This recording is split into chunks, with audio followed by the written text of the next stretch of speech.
Okay, I know what you're thinking. Wait a second, didn't I already see BlackJupiter make this video like 2 years ago? Yes, you probably did, and that video got hit with a copyright strike due to how much footage from The World Ends With You the animation it contained. Because why send us an email about your copyright issue so we can handle everything civilly when you could just strike us instead? So this is a re-upload of that video with most of that footage replaced, still framed, or otherwise modified. You might have also noticed that a small handful of other videos have vanished. Don't worry though, they're fine, safe, and well. They're just temporarily privated until the strike goes away, so check back in a couple months and the full library should be reinstated. On a final note, I should reiterate that this video is 2 years old, and I was using a much older microphone at the time. Otherwise, I was actually kind of surprised with how well it held up to the current day channel quality, so that's kind of neat. Anyway, I'm going to go back to procrastinating on making the Shiki character analysis, so enjoy the explanation of the secret reports and Addenda. Adieu.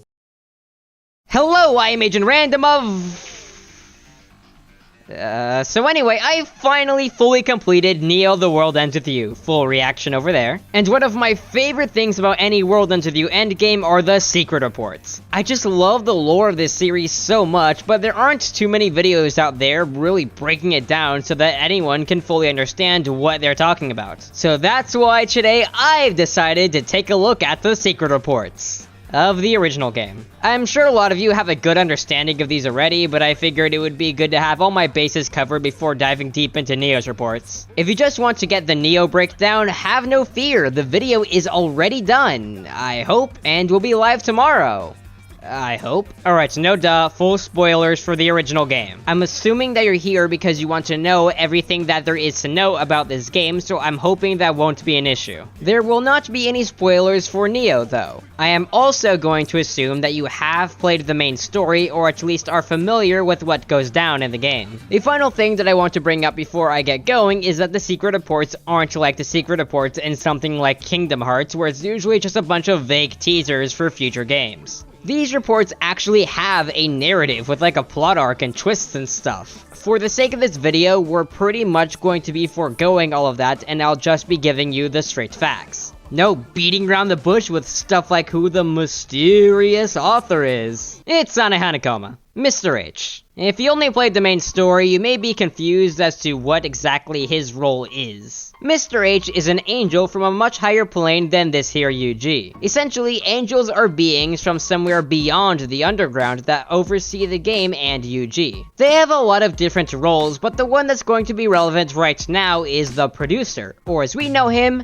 Hanekoma. Hanekoma got involved with the Reaper's game that we saw due to how much was at stake. Remember, the conductor, Megumi Kitaniji, and the composer, Joshua, were playing their own large-scale game. Joshua was fed up with Shibuya and wanted to destroy it. Kitaniji had 1 month to fix it in whatever way he could as to avoid its destruction. And the Angels were very interested in the outcome of this game, so they tasked Hanekoma with playing the role of a sort of moderator for it. It is stated that Joshua is the only person that knows Hanekoma is the producer, but it does seem like Kitaniji knows that there is a producer, and is able to indirectly contact him through the composer. Hanekoma is strictly forbidden from revealing his identity to anyone. He can freely talk to anyone, from Neku to Uzuki to this guy who's apparently named Shrimp, but like in quotations. But officially as the producer, he can only talk to Joshua. And so begins the first of 3 weeks. This Reaper's game is secretly different from any other standard Reaper's game. One, as part of Joshua's handicap to make the game fair, he's not in office, which leads to him having a significant decrease in his power level. Power in this universe is referred to by the term vibe. Vibe is a frequency that can be tuned like a radio station to accomplish all sorts of things, in this case making him weaker. It also makes him look younger, giving him the appearance of a 15-year-old. This is not unlike what Neku has the ability to do when he lowers his level to get higher drop rates. Hanekoma also lowered his vibe vibe as well. Anyway, it's important to note that Joshua's absence here will wind up changing things drastically, since the underground really can't sustain itself without the composer around. And alright, I know the game didn't do the best job at defining what exactly it is that the composer does, so here's that now. A composer is the creator of a location's underground. The composer has complete control over that space and is able to rewrite any rules within it. The very fabric of reality is the composer's to decide. In the case of Shibuya, Joshua has chosen to organize a Reapers game within its underground that pits players against Reapers. It's worth noting that this control is exclusively within the underground. The composer seems to have a lesser influence on the real ground, but supposedly can still erase that too if he feels like it. As is brought up a number of times in the main story, a new composer can only be present if and only if the previous one was defeated by the new one. But this game is special because there is no composer. All we've got is an empty throne. This invalidated all of Joshua's rules and is what would have inevitably led to the collapse of the underground if Joshua did not step back into his position. As an extra wrinkle to this, the only people that knew Joshua wasn't around were Kitanishi, Hanekoma, and Joshua himself. And while we're at it, let me define what the UG or underground is as well. In this universe, the world is divided into planes. Each of these planes are layered over one another like a sandwich. The bottom layer is the real ground, above that is the underground, and above that is the plane of angels, also known as the higher plane. And let's be real, there are probably a bunch more, but don't worry about those right now. Each plane is capable of viewing and slightly prodding at the planes below, but not above. At least not without some sort of uncommon supernatural abilities. Oh yeah, and there's also the noise plane. This is like a side dish to the reality sandwich that I described earlier. It's connected to both the real ground and the underground, allowing noise to interact with both. However, when players encounter noise, their vibe is forcibly retuned, pulling them into the noise plane. That being the battleground where all of the battles take place. Vibe tuning honestly happens all over the place in this game. Angels typically have such a high vibe that not even Joshua can sense them, but Hanekoma is an exception due to his lowered vibe. There exist items, being the Reaper decals, that forcibly tune players' vibes to the real ground when they are within a vicinity. This is how they shop. Players don't have the ability to downtune their vibe enough to go into the RG at will. That ability is only given to Reapers and above. And then there's imprinting. Essentially, it's someone with a higher vibe giving someone with a lower vibe psychic inspiration. So it's not really like mind control, just planting thoughts and ideas subliminally. Reaper Creeper isn't too far removed. It's a game that allows the RG and UG to interact. These special printings on the Reaper Creeper board allow for someone from the underground to interact with it. How the freak did this game get created? I don't know, let's move on. Shibuya's underground, like I said before, hosts the Reapers game. Joshua chose to use this as a way to judge the dead like a sort of cosmic spam filter. The cream of the crop ascend beyond humanity and go on to become Reapers, making them super buff and giving them extended lifespans, the length of which depends on how many players they erased. Those unfit to ascend this far face erasure. As Reapers battle players and vice versa, their soul is refined and they level up. Yes, if you haven't noticed yet, just about any gameplay element is an actual mechanical piece of this universe's lore.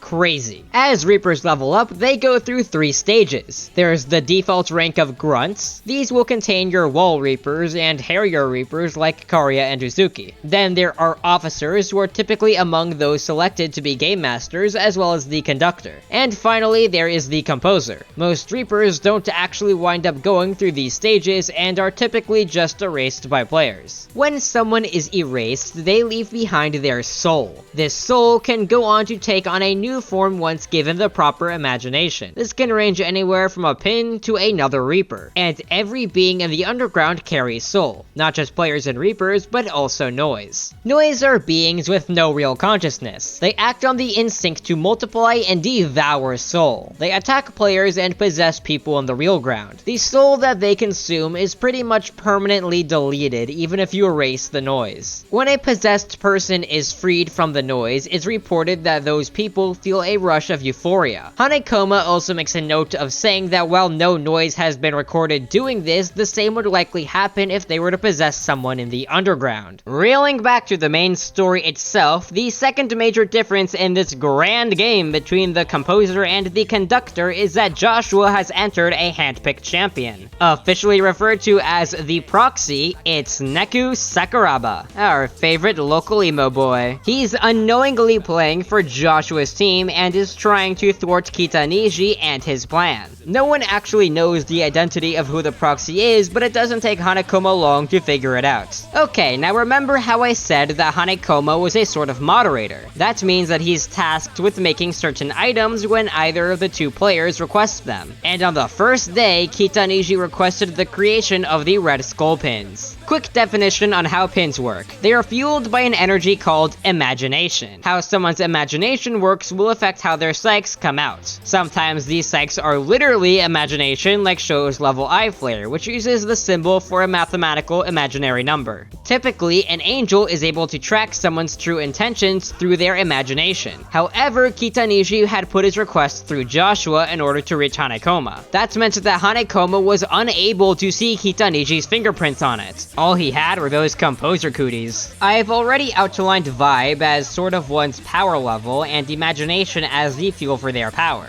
But there is a third essence that's going to be super important, and that's soul. Which I've already stated is something that every living thing in the underground has, but what exactly is it? Soul is like a person's source code. It defines who they are and is influenced by vibe frequency. Neku, being the angsty emo boy that he is, leads to him having a fairly unstable soul. His soul supposedly underwent a burst towards the end of the second day, which Hanekoma was able to track and used it to identify Neku as the proxy. To help Hanekoma measure how well Neku could suppress his emo urges, Hanekoma gifted Neku a harmonizer pin, that thing you use to activate the fusions. Being able to pull off higher level fusions is a sign to Hanekoma that Neku's soul is stabilizing. Around the 6th day, Joshua requested that Hanekoma give the players more features on their phones for the following Reapers game. The 6th day also marks when Shiki had her big character moment and stopped being envious of Eri. Joshua noted how this only happened because of Neku and how this signals growth in him, which prior to this Joshua wasn't even sure that he was capable of. Traditionally, the composer has the ability to see the future, but doesn't have this ability due to his lowered vibe. Even then, he's not a typical real ground person. He does still carry supernatural abilities and enough of them to see into the underground. The same does happen to Reapers when they go to the real ground, but the vibe difference between the Reapers and real ground people are much smaller than that of the composer and anyone in the real ground, meaning that it's much easier for Reapers to make the transition. Thus, Reapers tend to visit more often. As long as they're doing their job, they're pretty much allowed to do whatever on the real ground, within certain rules like not killing anyone. Anyway, on day 7, Beat goes missing from Hanekoma's custody. Beat had been hanging out there since Rhyme was erased. Hanekoma had salvaged what he could of Rhyme's soul, stuffed it into this pin, and given it to Beat to make a pact with. That pin specifically is one used to create noise. And Hanekoma just so happened to imprint Beat with the information that to create a noise you need to become a Reaper. But because as an angel Hanekoma is not allowed to interfere with the game, he now spends several lines of the secret reports defending how this isn't interference. He argues that this is just a token of kindness and should not have any effect on the game. Even funnier, when come week 3, Noise Rhyme winds up being pretty integral. Neku, Shiki, and Beat wind up winning the Reapers game. There are 4 options presented by Kitaniji when they win: become a Reaper, return to life, play again, or be erased. Although he's not being totally honest on the specifics of any of these. When you become a Reaper, it's more like an ascension. This puts you on the track to becoming an angel if you have a high enough imagination or just that good of a Reaper. Also, going back to life isn't really going back to life, as players aren't really dead. Rather, they just have a different soul code. So instead of going through a process of reincarnation, they're just forced to use an earlier version of their soul code from when they were just normies. Angels don't really consider a player choosing to return to the real ground instead of ascending a loss. Winners of the game have a highly strengthened imagination, and anything that they create will have a huge impact on society. This inspires other people, refining their imaginations. An example of imagination being used this way is with Hanekoma, who is the artist cat. Not only does it reach out to the masses and inspire them, but Hanekoma's artwork also contains code for something called mass imprinting. This is different from the imprinting that players use because it can reach out to anyone that comes into contact with the art piece instead of just one person. Hanekoma chooses to imprint all of his art with 2 command codes. The first is enjoy the moment more. This is meant to strengthen the imaginations of those it comes into contact with. However, in Neku's case, he misinterpreted it due to past trauma with the death of his best friend. The second code is gather. This command creates an effect where anyone with a strong imagination is naturally drawn to Hanekoma's artwork. This is why Joshua chose to find his proxy just outside of Hanekoma's Utagawa mural. Hanekoma notes that since his artwork is so widely accepted in Shibuya, that means that Shibuya must contain a high number of people with strong imaginations. And that trait is what will lead Shibuya to a better future. That was a somewhat extreme example of the effects that can occur when a player comes back to life after winning a Reaper's game.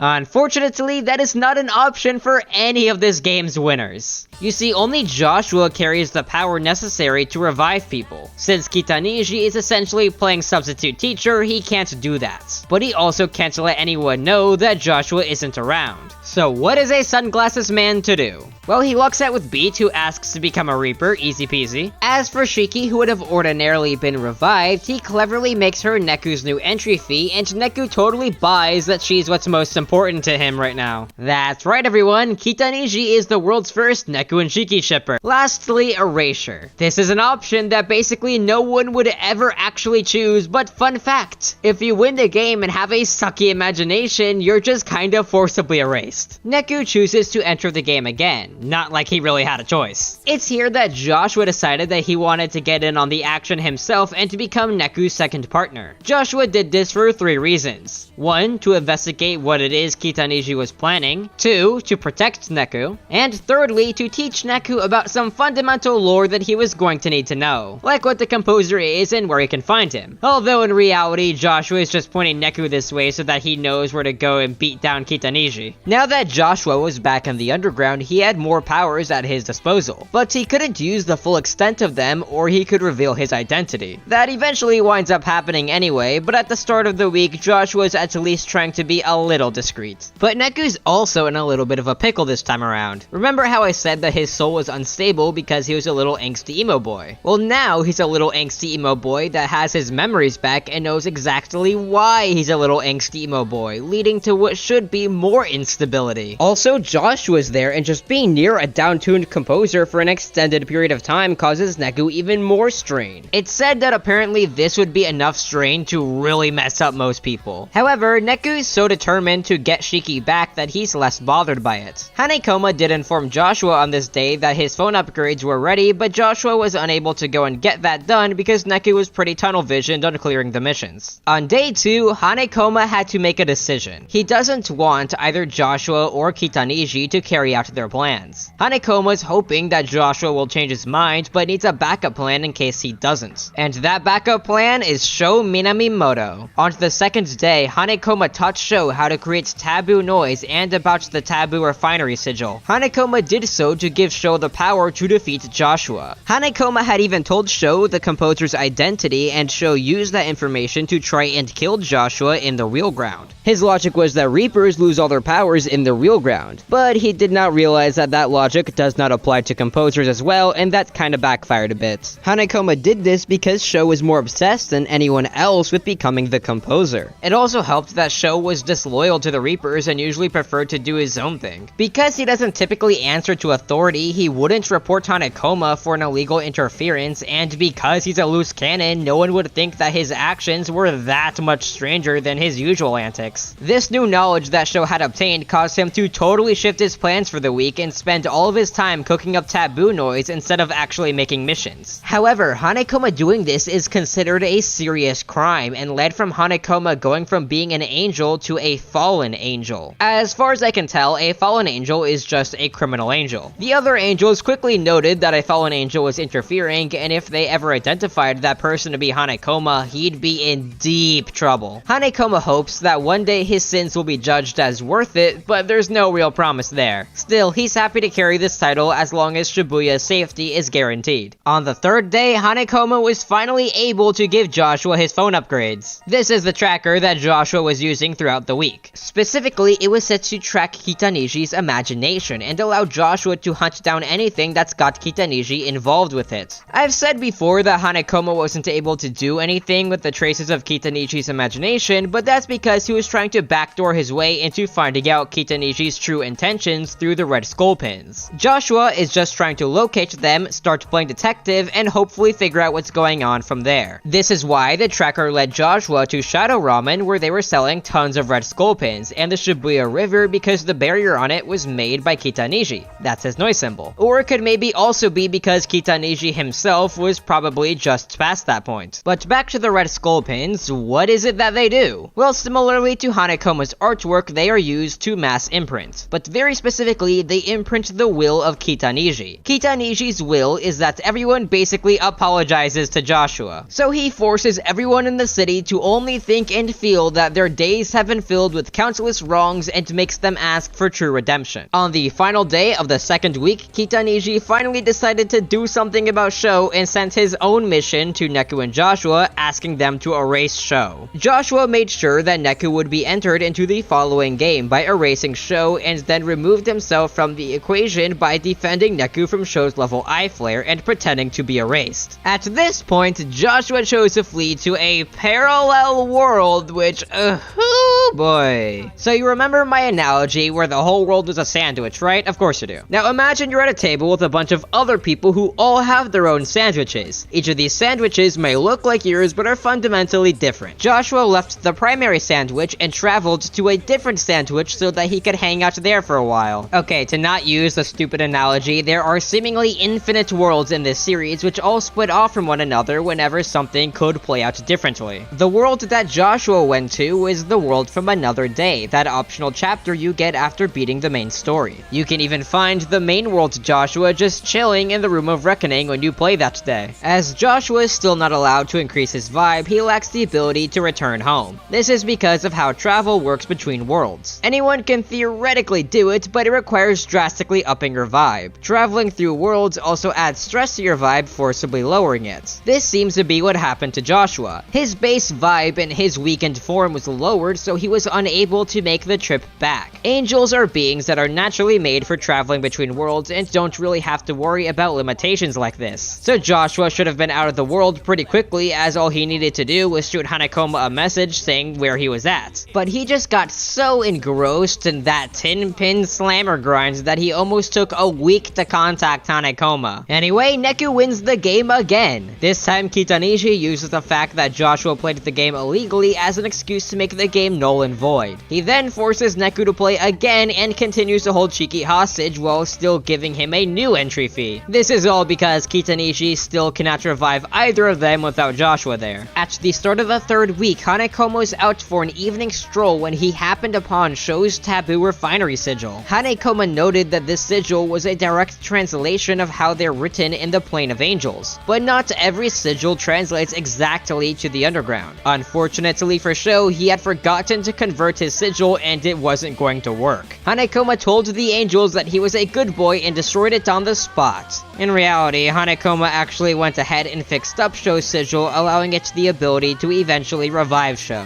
Hanekoma's main goal for this week was to keep Neku alive and kicking and get him to the Shibuya River. At first, this looked to be ridiculously difficult as there were no other players in this game. Hanekoma wasn't legally allowed to interfere, leaving his hands tied. Luckily, not only did Beat choose to partner with Neku, but Beat also wants to go to the Shibuya River so that he can defeat the composer. So lucky break for Hanekoma. And then on day 2, Kitaniji kicked his plan into high gear. He used Beat's betrayal as an excuse to initiate an emergency call. This overrides Joshua's rules for the Reapers game and gives Kitaniji full authority. He makes all of the Reapers wear red skull pins, they start to become worn by nearly everyone in Shibuya, and he locks down most of the underground behind walls. At this point, the climax of the game should soon be reached. All that needs to happen now is for Neku to go to the Shibuya River. However, he gets sidetracked for like the next 5 days because Beat prioritizes rhyme more than food and water. This week's Game Master, Mitsuki Konishi, has a plan to win this Reapers game. She'll lead Neku and Beat around in circles on a wild goose chase while studying them from Beat's shadow. Eventually, they'll make a fatal mistake and be erased. She knows that they'll fall into just about any trap or detour that she lays since she's baiting Beat with rhyme like a carrot on a stick. Beat's main objective is to get the rhyme pin back, become the composer, and fully revive her. There is a small wrinkle there though. Rhyme lost the Reapers game. Her entry fee is non-refundable, and while the game only ever really implies it, the anime does straight up confirm that her entry fee was her dreams and aspirations. But while we're on the subject of them, let's talk entry fees. Entry fees are what someone values most in life, and if they don't get it back, that'll make things super hard for them. This would leave a void in their hearts. But Hanekoma notes that even if you lose what you value most, something will eventually come to fill that void. So we shouldn't mourn the loss of such things and instead continue doing our best to enjoy the present. Joshua created the Reapers game as a way for people to grow and better themselves. He didn't implement the entry fee system to cause the players pain. He did so because he felt that if a person were to take some time without what they value most, it would allow them to look at themselves more clearly and reevaluate their lives. The entry fees are meant to be used for players to reach self-enlightenment. As the days go on, more and more people fall to the effects of the red skull pins, and Hanekoma notes how much trust Joshua must have in Kitanishi for hinging the fate of his city on this game. Hanekoma also notes that people sharing thoughts like this isn't necessarily a bad thing. He notes that in the plane of angels, everyone's minds are open to each other. This is in contrast to the real ground where everyone has walls guarding their minds. The player pin is an object that is capable of bypassing these walls and giving the wielder the ability to scan. However, all of those thoughts might give the player a migraine, or rather, erode their minds, so the player pin also strengthens the player's own mental walls. That is why players cannot scan one another. Individuality is described to be the key to the future. When people are different, they clash and learn. Differences should be accepted and cherished, not denied. This philosophy appears to be how the angels achieve their sort of hive mind and are able to share thoughts. But Shibuya just isn't built for that kind of thing yet, which is how you get zombie Shibuya. If Shibuya realizes that they need to reach out and clash with one another, that is what will save the city. And would you look at that, that's what Neku learns at the end of the game. On the 5th day, Sho is finally revived. He knows that Joshua hangs out around Wildcat often, so Sho goes there to try and find him. The following day, just before Sho arrives, Joshua finally gets around to letting Hanekoma know where he was at. Hanekoma heads out immediately to pick up Joshua as it is no longer safe for him in the underground. But before that, he leaves the key pin to the Shibuya River behind for Neku. Hanekoma picks up Joshua in the Shibuya River of the Another Day world. While he's there, he investigates some strange happenings at Pork City that won't really be relevant until Neo, so don't worry about those right now. Still, he makes sure to be careful that the Another Day Hanekoma doesn't see him, or he may be reported on sight for being a fallen angel. Hanekoma returns Joshua home and it all ends. Neku fought Kitanishi and who won? Joshua. But even though Joshua won, he had a change of heart upon seeing Neku's growth. Because Shibuya reflects the will of the composer, when Joshua changes, so does the city. Shibuya underwent a metamorphosis. Hanekoma describes the old Shibuya as gone, and now there's a new Shibuya in its place. This one just a little bit better. A little bit better enough for the angels to consider it to be the optimal parallel world. Or in better terms, the best sandwich on the table. Since parallel worlds can branch off by any little action, that means that every piece of this story had to play out exactly as it did, or the whole thing would fall apart. Every loose end comes together to create a story that couldn't have been done otherwise. And that's the end of the Secret Reports. Well, actually, there is one more thing that I still need to go over. The exclusive chapter and final remix, A New Day, has its own secret reports called the Secret Addendums. And you know how I said that all the reports weren't just vague teasers for future games like Kingdom Hearts? Yeah, well, unfortunately, that's exactly what the Secret Addendums are, because A New Day as a whole is basically just set up for Neo. The Secret Addendums begin with explaining what's been going on in the underground since Neku was revived. It's unclear exactly how much time has passed, but it really couldn't have been that long. By the point of A New Day, it stated that while Joshua made some minor unknown edits to the rules of the Reapers game, he ultimately planned on making no major changes to the game. So like not adding anything like a PvP mode or changing partners to teams. Just some examples. Just prior to A New Day, Hanekoma had been detecting large energy spikes, powerful noise outbreaks, and someone traveling between planes. Or rather, someone was jumping through different layers of the sandwich. At the start of the day, something called an inversion began to take place within a district just north of Shibuya, Shinjuku. I can't give a total definition for what an inversion is in this video, as it's more properly defined in Neo. As a final remix, what you would know is that noise could start manifesting in the real ground, the Reaper symbol would appear in the sky, and the whole city would be erased. The noise appearing in the real ground was likely the noise outbreak that Hanekoma had detected earlier. But before all of that happens, the Reaper, Koko Adarashi, kidnaps both Neku and Beat and stuffs them in what is called a pseudo-parallel world. Alright, so you know those plastic food toys that they give to toddlers? Well, imagine you put that next to your real sandwich, and that's what a pseudo-parallel world is. It looks like the real world, but it's artificial. If anything, it's more of a pocket dimension. Koko created this world by breaking down and forcibly rebinding soul from various noise. This makes the world super unstable. It should be noted that you need a ton of imagination to be able to pull off creating a world like this. No typical Reaper should have that sort of power, so Koko must have had some sort of help. Hanekoma was able to detect this world's energy. He deduced that while it wasn't part of the inversion that Shinjuku had underway, it was still very powerful. At this time, Joshua also began to make moves, but it's not clear what he was actually up to. Hanekoma wanted to save both Neku and Beat from Koko's pseudo-parallel plastic food toy world, but he figured that the world was way too unstable for him to try and break his way in there by lowering his vibe. Instead, he opted for imprinting. You see, Koko had populated the world with a bunch of fake versions of all the people in Shibuya, including a fake Hanekoma. So Hanekoma used what he described as an advanced method of imprinting on his fake version and used that to guide Neku and Beat. He managed to guide them both out of the world and back to the real ground, but then Koko famously pulls out a flipping gun and shoots Neku dead.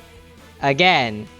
The secret addendums end with pointing out the lingering mysteries of A New Day. Neku had been constantly getting visions of the future surrounding this girl. What was up with that? What was the source of all the abnormal power? And finally, what about Sho? Just after Koko shot Neku and Joshua appeared to be doing nothing about it, she decided to revive Sho with another refinery sigil that I guess she just had lying around so that he could be Neku's next partner. All of these events happened simultaneously with the inversion of Shinjuku. Hanekoma was unsure how they were all tied together, but was determined to find out. To be continued in Neo The World Unto View, now available for the low price of $60 US on Nintendo Switch, PlayStation 4, and even the Epic Games Store. This video is not sponsored, I swear. Alright, that's all. Thank you so much for watching. Fun fact, this video was suggested by my friend Umbra, who can be found in the link in the description. If you have any video suggestions for me, shoot them my way, and who knows, maybe I'll actually do them. And stay tuned to the channel tomorrow when the report breakdown for Neo will go live. Alright, later losers.